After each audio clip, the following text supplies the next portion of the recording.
এই দ্বীপে একটা সময় ওঠা নামা কায় কারবার বসতি সবই ছিল। এখন কেন সরকার নোম্যান প্ল্যান করে দিয়েছে, কী কারণ দর্শিয়েছে, ওদেরকে কোথায় কোথায় পুনর্বাসন করেছে। এবার খিদিরপুর থেকে যেসব জাহাজগুলো আসে সেটা হচ্ছে ওই জম্মুদ্বীপের অপোজিট সাইড দিয়ে চলাচল করে, এই সাইড দিয়ে চলতে পারে না, জল কম বলে। আর ওই যে ম্যানগ্রোভ গাছগুলো দেখছেন না, এগুলো কোনো এক প্রকার গাছ নিয়ে ম্যানগ্রোভ গাছ হয় না। এর মধ্যে আছে গেঁয়ো, বানি, গোরান, হেতাল, কেয়া, কেওড়া, বকড়া, সুন্দরী, এই প্রকার গাছগুলো নিয়ে হয় ম্যানগ্রোভ গাছ। এর হচ্ছে প্রচণ্ড মাটি ধরে রাখার ক্ষমতা। এই কারণেই মাটিটাকে ধরে রাখে দু রকমের মূল আছে, একটা ঠেস মূল, একটা শ্বাস মূল। আর এই মাটি ধরে রাখে বলেই সুন্দরবনের যত বদ্বীপগুলো আছে সব কিন্তু ম্যানগ্রোভ গাছের কারণেই আছে, নাহলে কবেই সমুদ্রের তলাতে তলিয়ে যেত। 2008 সাল, তার আগে 30 থেকে 35 বছর 120টা আদিবাসী ঘর ছিল, এই দ্বীপে বসবাস করত। আর 1 থেকে 1.5 লাখ লোক শুটকি মাছের ব্যবসাটা, ওই যে ফেজারগঞ্জ কার্গিল সি বিচে করছে, ওরাও আগে এখানে শুটকি মাছের ব্যবসাটা করতেন। বিশেষ করে যারা শুটকি মাছের ব্যবসাটা করতেন ক্ষতিটা করেছে ওনারা। কীরকম না, শুটকি মাছের ব্যবসা করতে গেলে একটুখানি জায়গাতে শুটকি মাছ শকানো যায় না, খামার তৈরি করতে হয়। এই খামার তৈরি করতে গিয়ে ওরা কী করতেন, প্রত্যেক বছর এইভাবে ম্যানগ্রোভ গাছ কেটে বিশাল আকারের সি বিচ বের করেছে। বকখালির কত বড় সি বিচ, তার থেকে অনেক বিশাল সি বিচ, এই জল যখন নেমে যাবে দেখবেন। তাহলে প্রত্যেক বছর যদি এইভাবে ম্যানগ্রোভ গাছ কেটে ফেলে সি বিচ বের করা হয়, কী হবে, যেহেতু এটা বঙ্গোপসাগরের ওপরের দ্বীপ, দ্বীপটাই কিন্তু একটা দিনে তলিয়ে যাবে। তলিয়ে গেলে সরকারের তো কিছু যায় আসে না, কারণ এখানে কোনো চাষযোগ্য জমি নেই, স্কুল নেই, হসপিটাল নেই, মানুষজন বাস করে না, সেফ খালি ব্যবসা করার তাগিদে। তাহলে ব্যবসা করতে গিয়ে যদি দ্বীপটাই তলিয়ে যায়, পক্ষান্তরে সরকারের একটা বিশাল ক্ষতি হয়ে যাবে। এই দ্বীপ তলিয়ে গেলে সমুদ্রের তাণ্ডব ঢেউগুলো নাচতে নাচতে গিয়ে আমাদের ওই 3খানা দ্বীপের ক্ষতি করে দেবে। 1 ফেজারগঞ্জ, 2 পাতিবনিয়া, 3 মৌসুমী আইল্যান্ড। কারণ ওখানে চাষযোগ্য জমি আছে, স্কুল আছে, হসপিটাল আছে, মানুষজন বাস করে। তাই সরকার চিন্তাধারা করে এই দ্বীপটাকে বাঁচিয়ে রাখার তাগিদে এখান থেকে এই কায় কারবার বসতি ওঠা নামা পুরোটাই ব্যান করে দিয়ে নোম্যান প্ল্যান করেছে। এই জিনিসটা এমনিতে হয়নি, বামফ্রন্টের আমলে দুজন মন্ত্রীর ভেতরে এই দ্বীপটাকে নিয়ে টাসেল হয়। একজন ছিলেন মৎস্যমন্ত্রী কিরণময়ানন্দ, আরেকজন ছিলেন বনমন্ত্রী যোগেশ বর্মন। দুই মন্ত্রীর ভেতরে এই দ্বীপটাকে নিয়ে এই কারণেই টাসেলটা হয়, মৎস্যমন্ত্রী বলতে চাইছে আমার মৎস্যজীবীদের এখানে ব্যবসা করতে দিতে হবে। আর যোগেশবাবু বলছে ভাই তোমার মৎস্যজীবীদের ব্যবসা করতে দিলে ওরা যেভাবে ম্যানগ্রোভ গাছ কেটে বঙ্গোপসাগরের ওপরের দ্বীপে যেভাবে সি বিচ বের করছে, দ্বীপটাকেই একটা দিনে তলিয়ে দেবে। আর তলিয়ে দিলে সামনের দ্বীপগুলো সমূহ বিপদে পড়ে যাবে। কেউ কারোর কথা শোনে না, দুজনেই বামফ্রন্ট আমলে বড় মন্ত্রী।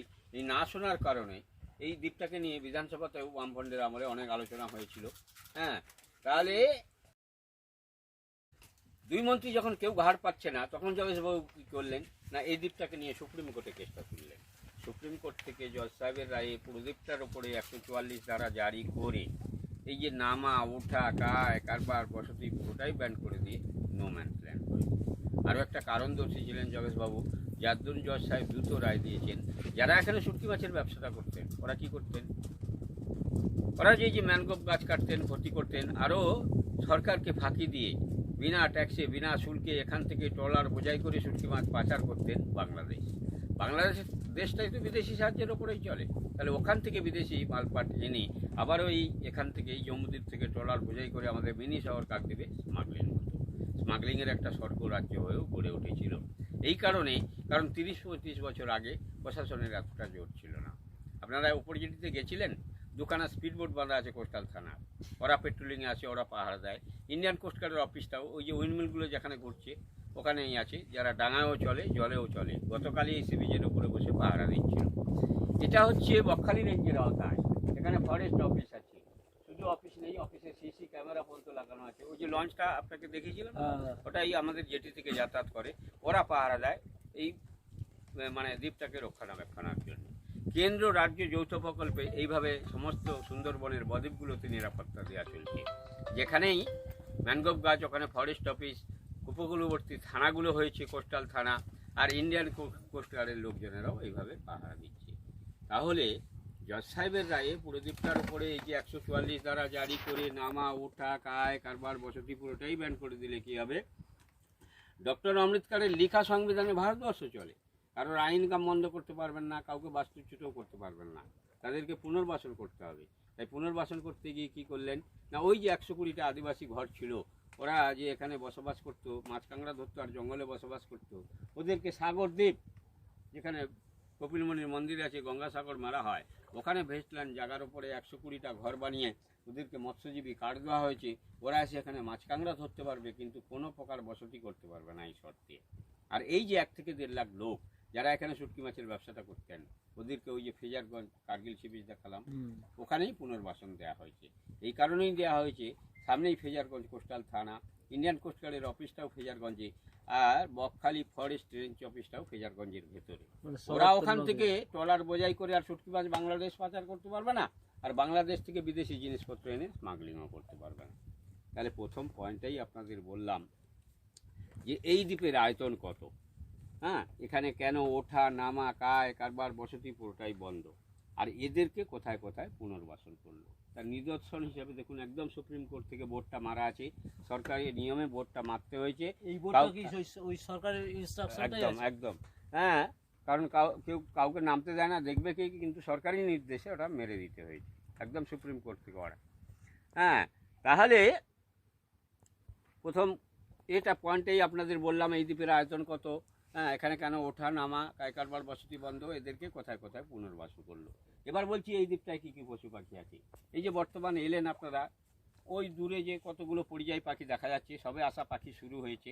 আপনারা যদি জানুয়ারি ফেব্রুয়ারি মাসে আসেন, কয়েক হাজার পরিযায়ী পাখি এই সি বিচটার ওপরে দেখতে পাবেন।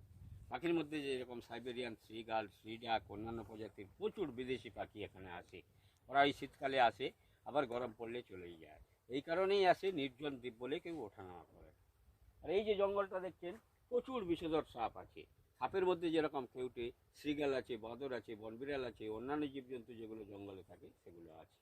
আর কি আছে না, ওই যে আদিবাসীরা এখানে থাকতেন, ওরা যেহেতু এখানে মাছ কাঁকড়া ধরার সঙ্গে সঙ্গে জঙ্গলে বসবাস করতেন, ওরা সাইড বিজনেস হিসাবে প্রচুর পরিমাণে শুয়োর প্রতিপালন করতেন। এই শুয়োরগুলোকে বন্য পশু হিসাবে গণ্য করে ফরেস্ট ডিপার্টমেন্ট নিয়ে যেতে দেয়নি। প্রচুর পরিমাণে শুয়োর এখানে আছে। আর কি আছে, হরিণ আছে। এই যে এত বড় বঙ্গোপসাগরটা আপনারা আসলেন, এত বড় বঙ্গোপসাগর হরিণের পাড়ি দেওয়ার ক্ষমতা নেই। এত বড় জল কিন্তু হরিণ পারাপার করতে পারে না। তবে হরিণ জল পারাপার করতে পারে কীরকম না, সুন্দরবনের ছোটো ছোটো খাড়িগুলোতে এপারে জঙ্গল ওপারে জঙ্গলে পারাপার করতে পারে, কিন্তু এত বড় বঙ্গোপসাগর পাড়ি দিতে পারবে না। ওই যে ফরেস্ট ডিপার্টমেন্টের লঞ্চটা আপনাকে দেখিয়েছিলাম, ওই লঞ্চে করে 4 বছর আগে 40টা হরিণ এনে এখানে ছাড়া হয়েছে। তারও প্রজনন শুরু হয়ে গেছে। প্রচুর পরিমাণে এখানে হরিণও আছে। এখানে বাঘ, কুমির, অন্যান্য জীবজন্তু কিছুই নেই। তাহলে এই দ্বীপটার ওপরে কী কী পশু পাখি আছে এটাও আপনাদের বললাম। এবার বলছি আশপাশের নদী নালা দ্বীপগুলো। ইতিপূর্বে বলেছি যে খাড়িটা দিয়ে আপনারা আসলেন, ওটার নাম হচ্ছে এডওয়ার্ড ট্রেক, তার পাশেই ওটা পাতিবনিয়া দ্বীপ, আর এটা হচ্ছে মৌসুমী দ্বীপ। ওই যে ওপারে পাতিবনিয়া, এপারে মৌসুমী, মাঝখান দিয়ে যে নদীটা গেছে, যেটা পেরিয়ে ফেরি সার্ভিস পেরিয়ে মৌসুমী দ্বীপে আসতে হয়, ওই নদীটার নাম হচ্ছে চেনাই। এই চেনাই নদী পের হয়ে মৌসুমী দ্বীপে আসতে হয়। নামখানার ওপরে যে ব্রিজটা হয়েছে হাতানিয়া দেয়ানিয়ার ওপরে, পুরোটাই চেনাই নদী দিয়ে নেমে এসে বঙ্গোপসাগরে মিশেছে। এই সোজা যে নদীটা দেখছেন, এই যে জম্বুদ্বীপ আর মৌসুমী দ্বীপের মাঝে, এটার নাম হচ্ছে মুড়িগঙ্গা। এই মুড়িগঙ্গা পের হয়ে সাগরদ্বীপ যেতে হয়, যেখানে কপিলমুনির মন্দির আছে, গঙ্গাসাগর মেলা হয়। সাগরদ্বীপের পরে আরেকটা নদী আছে, নদীটার নাম হচ্ছে হলদি নদী। আপ টু কলকাতা থেকে ডায়মন্ড পর্যন্ত হুগলি নদী, ডায়মন্ড থেকে হলদি নদী নাম নিয়ে পূর্ব মেদিনীপুর আর সাগরদ্বীপের মাঝখান দিয়ে এসে বঙ্গোপসাগরে মিশেছে। আর এই হলদি নদীর নামকরণ হিসাবে পূর্ব মেদিনীপুরে হলদিয়া বন্দর গড়ে উঠেছে। তাহলে আশপাশের নদী নালা দ্বীপ এটাও আপনাদের বললাম।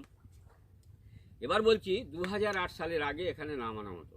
কীরকম না, ওই যে 120টা আদিবাসী ঘর ছিল, ওরা যে এখানে এই মাছ কাঁকড়া ধরতো, জঙ্গলে বসবাস করতো, আর এই 1 থেকে 1.5 লাখ লোক যারা শুটকি মাছের ব্যবসাটা করতেন, ওদের সব বাজার হাট আসতো আমাদের ওই দ্বীপ থেকে। আপনারা যেখান থেকে উঠলেন, ওদের বাজার হাট আসতো, ওদের আত্মীয় স্বজনরা আসতো, শুটকি মাছের পাইকাররা আসতো, আপনাদের মতন টুরিস্ট গাড়িরাও আসতো। তখন কিন্তু ফেরি সার্ভিস চালানো হতো। ওপার থেকেও লোকজন আসতো, এপার থেকেও লোকজন যেত। ফেরি সার্ভিস চালাতে গিয়ে কী হলো, ওখানে যেরকম জুতো পায়ে দিয়ে লঞ্চে উঠলেন, এখানে তো মানে জেটি থেকে, হ্যাঁ, এখানে তো জেটি নেই, জেটি হবেও না। কেন হবে না, কি কারণ না, সেই মান্ধাতার আমল থেকে ফরেস্ট ডিপার্টমেন্ট অনেক চেষ্টা করে আসছেন, জেটি এখানে করতে পারেননি। কেন পারেননি? এই প্রাকৃতিক নিয়মে বঙ্গোপসাগর হচ্ছে 3 রকম ব্যবহার করে। এক, আপনারা এই যে এলেন, সামান্যতম চিলচিল করছে, এখন বঙ্গোপসাগরের যেখানেই যাবেন, যত বেশি ঠান্ডা পড়বে উত্তরে হাওয়া হবে, পুরো বঙ্গোপসাগর যত দূরেই যান না মাছ ধরতে আর যাই করতে, কোনো ঢেউ হয় না। আবার বর্ষাকালে আসলে ওই মহানা পের হতে কালঘাম ছুটে যাবে আপনার, 5-6 মিটার করে উঁচু হয় ঢেউ, এইভাবে ওঠে, এইভাবে পড়ে, এইভাবে গড়ে। আবার এই যে বঙ্গোপসাগর, এটাই হচ্ছে নিম্নচাপের আতুর ঘর। আজ পর্যন্ত যত নিম্নচাপ সৃষ্টি হয়েছে বঙ্গোপসাগরে হয়ে তারপরে গতিপথ নির্ধারণ হয়েছে। সেই 2009 সাল থেকে কি হয়নি আমাদের উপরে। 2009 সালে আইলা, তারপরে ফণি, তারপরে বুলবুল, তারপরে আমফান, তারপরে জস, তারপরে গোলাবো, আবারও গত বছর শীতাং হতে হতে আংশিক প্রভাবটা আমাদের উপরে পড়েছিল, বাদ বাকিটা বাংলাদেশকে উড়িয়ে দিয়ে চলে গেছে। এই যে গত 3 মাস আগে হয়ে গেল মকা, এরও আংশিক প্রভাব আমাদের উপরে পড়েছিল, বাদ বাকিটা মায়ানমার আর বাংলাদেশকে উড়িয়ে দিয়েছে। 200-র উপরে গতি ছিল ঝড়ের, আমাদের উপকূলে আসলে ধূলিসাৎ হয়ে যেত, কিছুই থাকতো না। এই বঙ্গোপসাগরের আতুর ঘরে যখন নিম্নচাপের সৃষ্টি হয়, যখন ঝড়ের সৃষ্টি হয়, এর ভয়ঙ্কর রূপ দেখলে হাটফেল করে যাবেন। একটা ঢেউর উচ্চতা হয় নারকেল গাছ তাল গাছের থেকে উঁচু, 12, 14, 15 মিটার করে উঁচু, দুম দুম করে এই সি বিচের উপরে ভেঙে পড়ে। ফরেস্ট ডিপার্টমেন্ট অনেক চেষ্টা করে আসছেন, সেই কারণেই যেটি এখানে করতে পারেননি। এক ঢেউতে যেটিও ধরে যাবে। যেটি থাকলে ফরেস্ট ডিপার্টমেন্টের ওই লঞ্চটা আপনাকে যে দেখালাম, ওরা ওই জঙ্গলের অফিসের সোজা জলে জঙ্গলে বাঁধা থাকতো না, যেটিতেই বাঁধা থাকতো। তাহলে আগে কিভাবে নামানো হতো?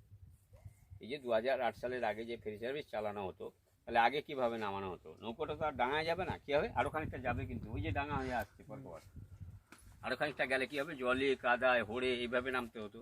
এখানে যারা মাছ কাঁকড়া ধরতো, বসবাস করতো, আর এই শুটকি মাছের ব্যবসা করতো, ওরা ওদের জীবিকার তাগিদে নামতো।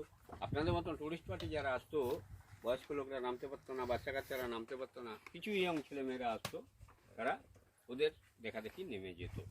আরে ভাই, ওরা তো জীবিকার তাগিদে নামছে না, নামতে যেহেতু দেয়, আচ্ছা হোক, নামো, জলে কাদায় নেমে। আর নেমে গেলে তো হবে না, ইয়ং ছেলে মেয়ে, ভরসা করা যায় না ওদের প্রতি।